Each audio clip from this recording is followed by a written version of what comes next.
So we've talked about how to get people to like you in previous videos.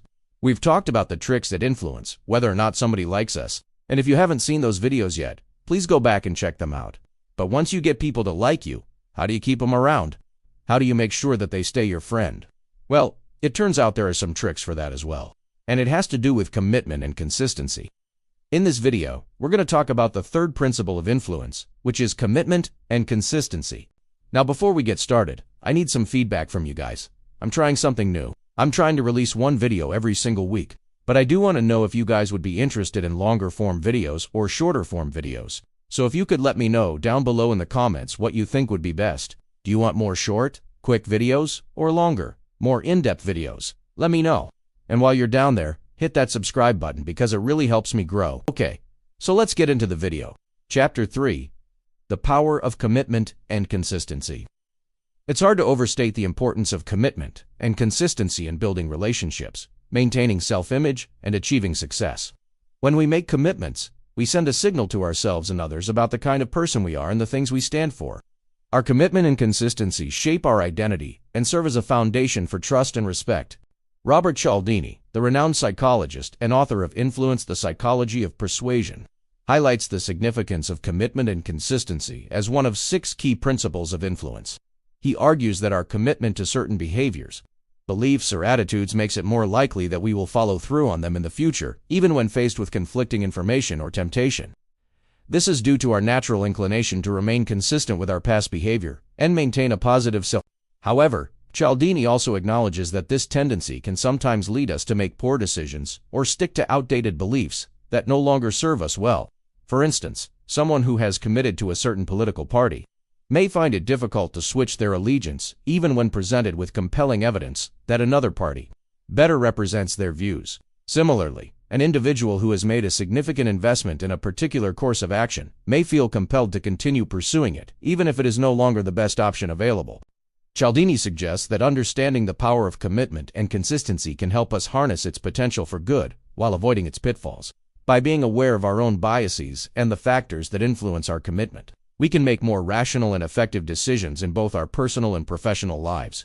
In this section, we will explore the psychology behind commitment and consistency and discuss how it can be used to achieve success in various areas such as relationships, personal growth, and professional endeavors.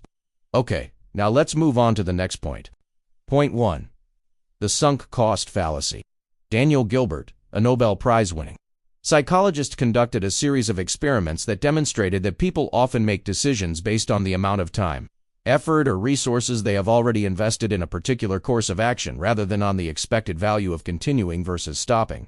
For example, people were found to be unwilling to abandon a failing business venture, even when there was little hope of success. And this tendency to hold on to past investments, whether they be time, money, or effort, is known as the sunk cost fallacy. This fallacy can lead to poor decision-making, as it causes individuals to ignore new information and fail to adjust their behavior accordingly. For instance, a student who has spent several years studying for a degree in a field they no longer enjoy may continue to pursue that degree simply because they have already invested so much time in it, rather than switching to a more fulfilling field of study. However, by understanding the sunk cost fallacy, we can learn to overcome this bias and make more rational decisions based on the future prospects rather than past investments. Okay, moving on to the next point. Point 2. The end of history illusion.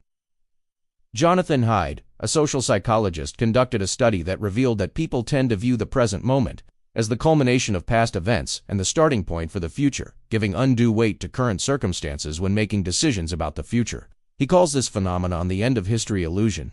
This cognitive bias can lead to suboptimal decisions, as it causes individuals to focus too heavily on the here and now at the expense of long-term considerations. For example, a person who feels stuck in their current job may decide to stay even if better opportunities exist elsewhere, simply because they believe that their current situation is unlikely to change. However, by recognizing the end of history illusion, we can learn to break free from this limiting belief and consider the full range of possibilities that lie ahead. Additionally, by understanding this cognitive bias, we can become more aware of the potential pitfalls of decision-making and strive to make more rational and well-informed choices. Alright, next point. Point 3.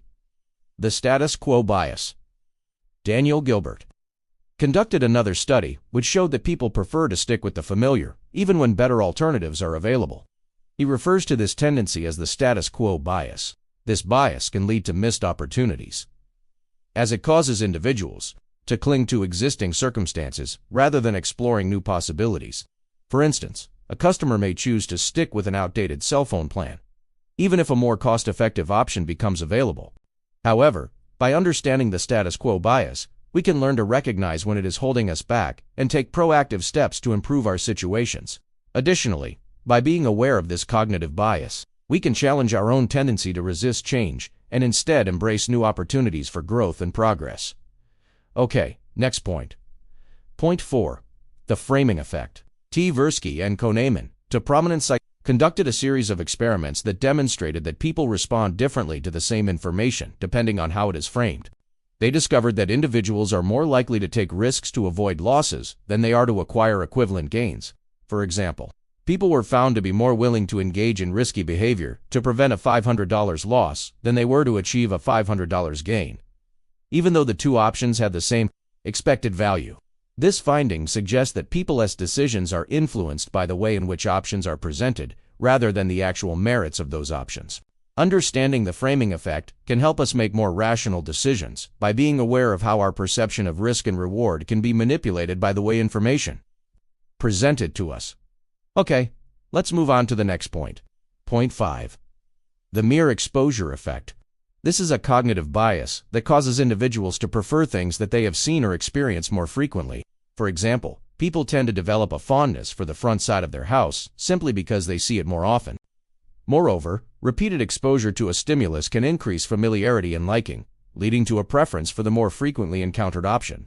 By understanding the mere exposure effect, we can become more aware of our own biases and make more informed decisions based on the actual merits of different options rather than simply going with what is most familiar to us. Alright, let's move on to the next point. Point 6. The availability heuristic. Kahneman and Tversky discovered that people tend to overestimate the likelihood of events that are more easily recalled or come to mind more readily. For example, after hearing about a plane crash, individuals may overestimate the likelihood of dying in a plane crash in general, even though statistically the risk remains low.